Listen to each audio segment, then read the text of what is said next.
Alain Roussel, bonjour. Vous Bonjour. avez publié chez Liber Faber un ouvrage intitulé Initiation des femmes et franc-maçonnerie.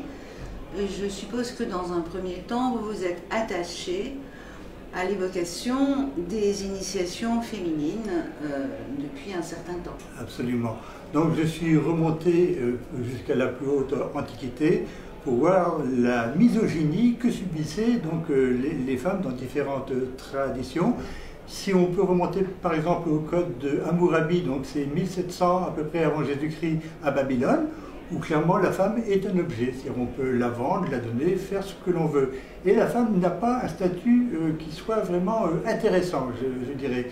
Et c'est à partir de la Bible quand même, où la femme a un statut, mais qui est très difficile dans les premiers temps, puisque sur la couverture de ce livre, on peut voir donc qui est Lilith.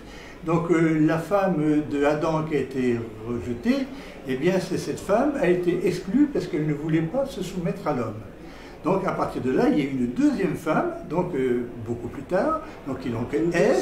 Deuxième création. Deuxième création, oui. Donc une deuxième femme donc, qui s'appelle Ève et qui elle-même, bon, n'a pas trop accepté de se soumettre à l'homme et qui a été considérée par l'homme comme une traîtresse en quelque sorte. Et tous les malheurs de l'homme viennent de la femme. Et ce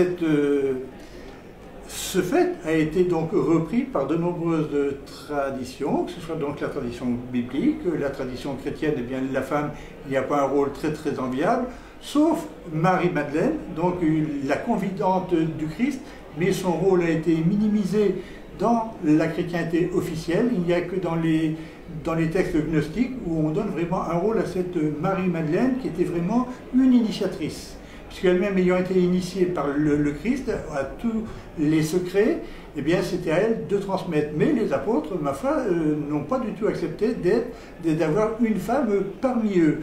Dans les autres traditions, que ce soit donc l'islam, le bouddhisme, l'hindouisme et d'autres traditions, eh bien ce n'est pas mieux. La femme a toujours un rôle très secondaire. Même si dans l'hindouisme, il y a des formes d'hindouisme où la femme, ma foi, peut être initiatrice. On entend très souvent, y compris aujourd'hui, des francs-maçons dire que les rituels maçonniques ont été écrits par des hommes pour des hommes, ce qui ne semble pas être exactement le point de vue qui est le vôtre. Tout à fait, puisqu'en fait, bon, les premières femmes qui ont été initiées, historiquement, la première serait donc en 1720. Et ensuite, à partir des années 1760-1780, il y a eu des rites spécifiques qui ont été écrits pour les femmes, ce qu'on appelle des rites d'adoption. Et le but, c'était de leur donner des rites qui soient très faciles, en termes clairs, pour ne pas trop leur fatiguer la tête.